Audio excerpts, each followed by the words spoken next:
दोस्तों नमस्कार। चैनल रचना संसार में आपका स्वागत है। आज मैं आपको सुनाने जा रही हूँ अपनी लिखी कहानी तमाशा। जाड़ों की नर्म कुनकुनी धूप हॉस्टल के लॉन में प्रवेश कर चुकी थी। घास पर पड़ी ओस की बूंदें मोती से जगमगा रही थीं। हॉस्टल धीरे धीरे जाग रहा था। कुछ लड़कियां लॉन में जहां तहां बिखरी हुई थीं, जबकि कुछ अभी भी लिहाफ में दुबकी गर्मा गर्म चाय का आनंद ले रही थीं। छुट्टी का दिन था, किसी को कोई जल्दी नहीं थी। फलतः सुबह के 8:30 बजे भी हॉस्टल काफ़ी शांत शांत सा था। तभी हॉस्टल के अंदर के गेट पर एक रिक्शा रुका। बाहर बैठी लड़कियों की उत्सुक निगाहें उधर उठीं। अरे यह तो शकुन दी थी। उनके साथ उनका बेटा भी था, गोल मटोल, बड़ा प्यारा सा। काफ़ी सीनियर छात्रा थीं शकुन। पिछले 3.5 वर्षों से वे शोध छात्रा के रूप में हॉस्टल में थीं। 1.5 वर्ष पूर्व उनका विवाह हो गया था। जब उनका विवाह हुआ तो उनका शोध कार्य लगभग पूरा हो चुका था। शोध प्रबंध लिखना शेष था। बहुत मना किया था शकुन ने, मिन्नत भी की थी मम्मी पापा से कि उनका शोध प्रबंध लिखकर जमा हो जाने दें, फिर उनका विवाह करें।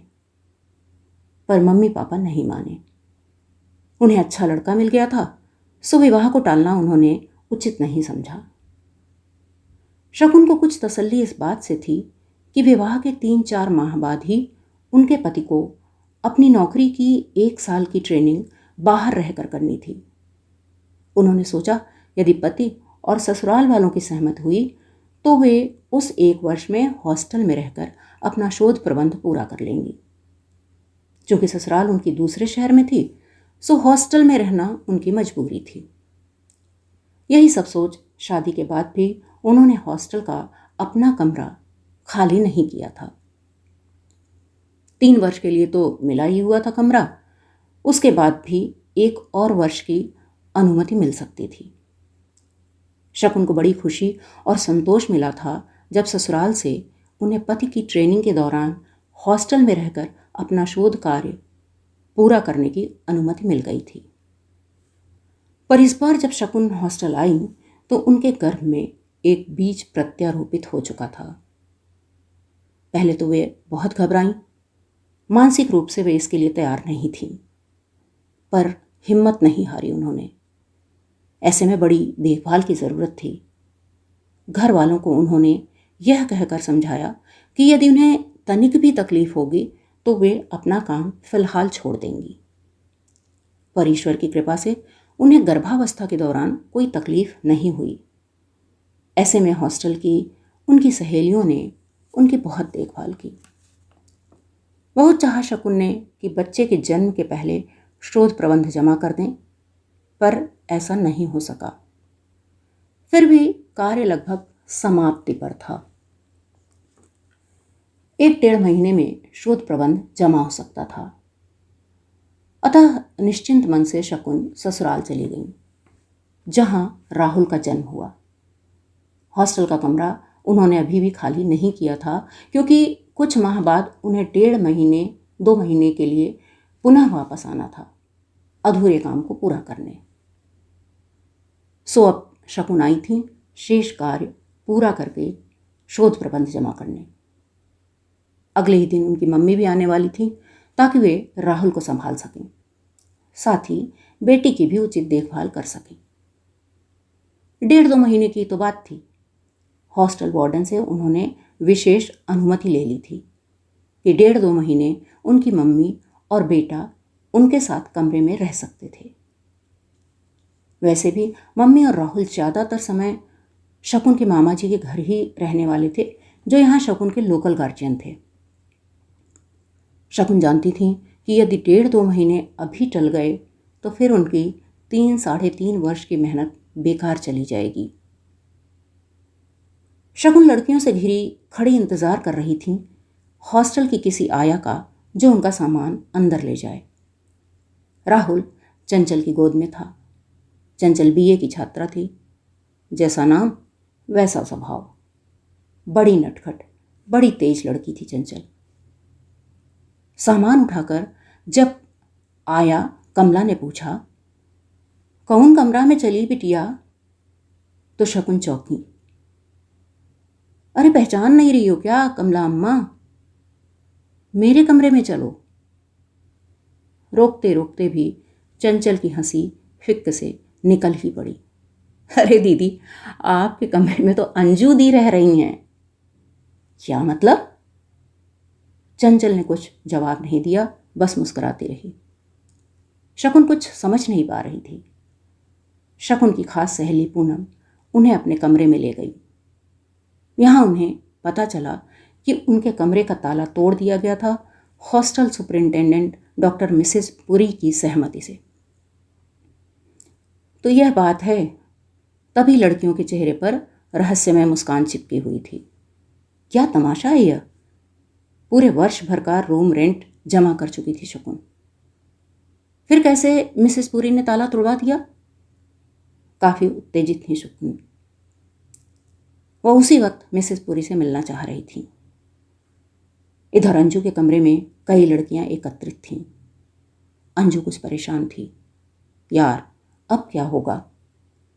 हो गया क्या अंजू दी? आप कह दीजिएगा कि मैडम के कहने से यहाँ आई हूं।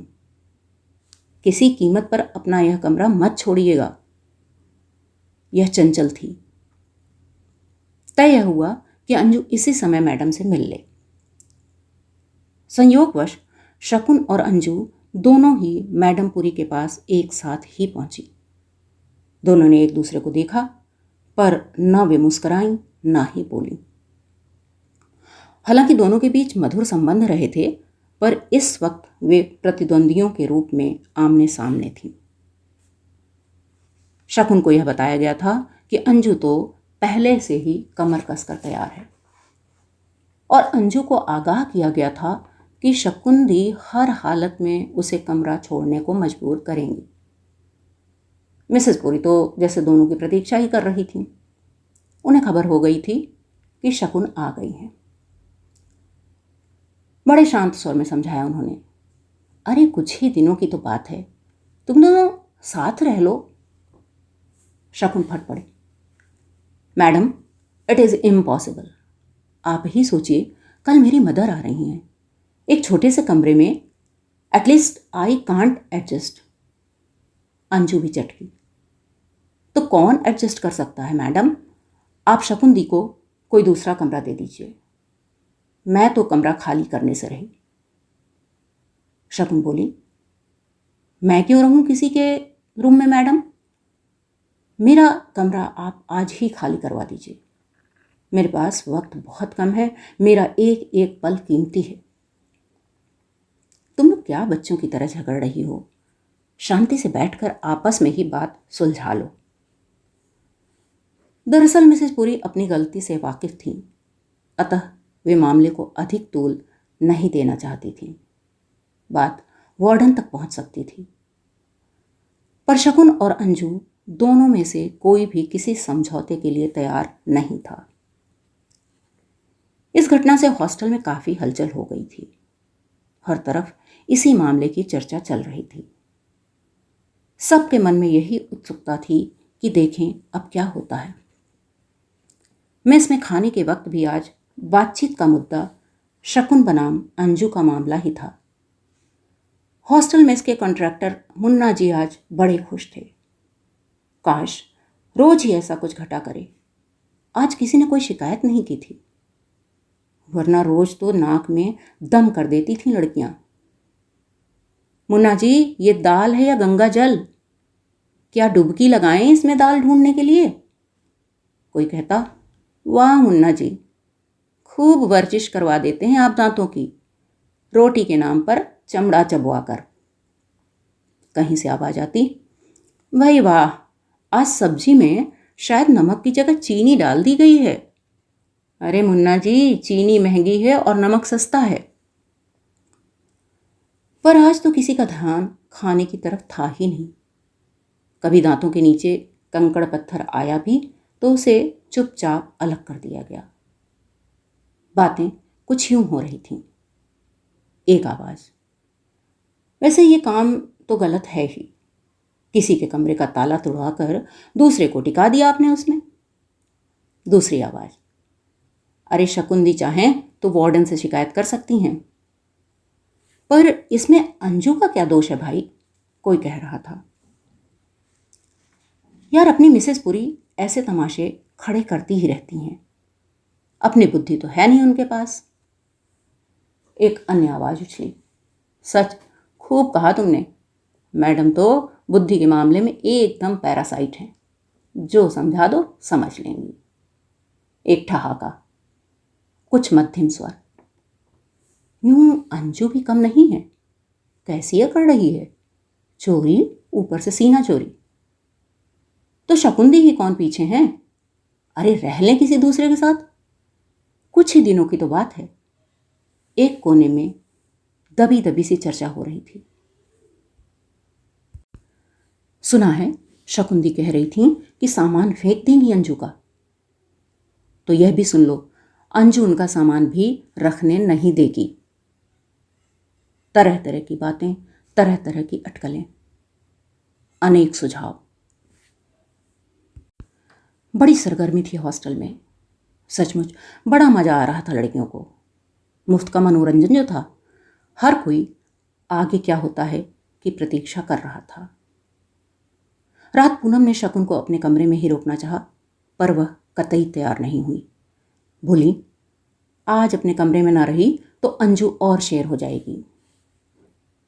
सो रात खाना खाने के बाद शकुन अपना सामान लिए अपने कमरे में पहुंची। एक तख्त डलवा दिया उन्होंने। अंजू ने कोई विरोध नहीं किया, बस जलती आंखों से शकुन को घूरती रही। 2 तख्तों के पड़ जाने से उस सिंगल सीटेड रूम में तनिक भी खाली जगह नहीं बच रही थी। कमरे में अब शकुन थी, अंजू थी और था राहुल। राहुल की तबीयत नहीं ठीक थी, सर्दी लग गई थी उसे, बहुत रो रहा था। अंजू किताब खोले बैठी थी, पर उसका पढ़ने में मन नहीं लग रहा था। अंततः उसने किताब बंद की और आंखें बंद करके लेट गई। राहुल रोते रोते ही सो गया था। नींद न शकुन को आ रही थी, ना ही अंजू को। दोनों ही आज की अप्रत्याशित घटना से क्षुब्ध थी। घटनाक्रम कुछ इतना तेज था कि उन्हें स्वयं कुछ सोचने का मौका ही नहीं मिला। सच पूछा जाए तो कमरा दोनों ही के लिए प्रेस्टीज इशू बन गया था। लड़कियों ने उन्हें और चढ़ा दिया था। अब जबकि वे अकेली थीं, वे कुछ अलग ढंग से सोच रही थीं।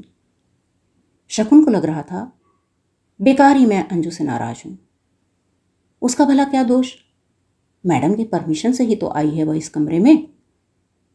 उधर अंजू सोच रही थी, क्या मैं शकुंदी की जगह होती तो अपना ही कमरा छोड़ने को तैयार होती। सच पूछो तो सारी गलती मैडम की है। शाम फिर मिली थी वह उनसे, तो वही दोहराया, किसी तरह एडजस्ट करो, 2-1 दिन में कुछ इंतज़ाम हो जाएगा। खाक हो जाएगा इंतज़ाम, कमरों की पहले से ही इतनी किल्लत है। क्या नया कमरा खड़ा करवा देंगी 2 दिन में। यही सब सोचते सोचते कब उसे नींद आ गई पता नहीं लगा। दिन भर की थकी शकुन पहले ही सो चुकी थी। शकुन बिटिया उठो, आपका फोन है। कोई धीरे धीरे शकुन को जगा रहा था। चौंक कर उठ बैठी। वह, फोन आया है इतनी रात गए, किसका फोन है। जाने कितनी आशंकाएं घेर आईं शकुन के मन में। 11 बज रहे थे। इस समय तो कोई विशेष कारण ही हो सकता है फोन करने का। जल्दी जल्दी शॉल लपेटा शकुन ने और ऑफिस की ओर चल दी। सहमे हाथों से फोन उठाया। हेलो, कौन। मैं शकुन बोल रही हूँ। थैंक गॉड तू हॉस्टल में है और हम यहाँ इतने परेशान हो रहे हैं। मामा जी बोल रहे थे उधर से। अभी घर आया तो तू नहीं थी। तेरा मोबाइल बराबर स्विच ऑफ जा रहा है। काम पड़ गया था सो ऑफिस से देर से लौटा। यहाँ देखा कि तू आई ही नहीं है। हम सब बहुत चिंतित हैं। सब ठीक तो है ना। तू तो यहाँ आने वाली थी पहले, और यहीं रुकने वाली थी। शकुन का कार्यक्रम यही था कि वह पहले मामा जी के घर जाएगी और आज वहीं रुकेगी। बीच में हॉस्टल जाकर अपना कमरा ठीक कराएगी और सामान भी रखाएगी। पर बाद में उसने विचार बदल दिया। सोचा पहले हॉस्टल में सामान रखकर तब जाएगी मामा जी के घर।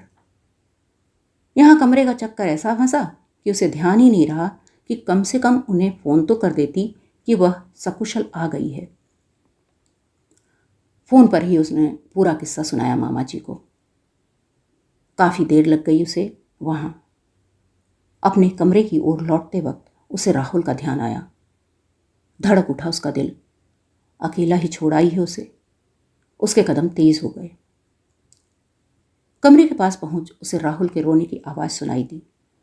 भागकर वह कमरे में आई तो देखा अंजू राहुल को गोद में लिए उसे चुप कराने की कोशिश कर रही थी। बरबस ही निकल पड़ा शकुन के मुंह से, अरे यह कब जाग गया?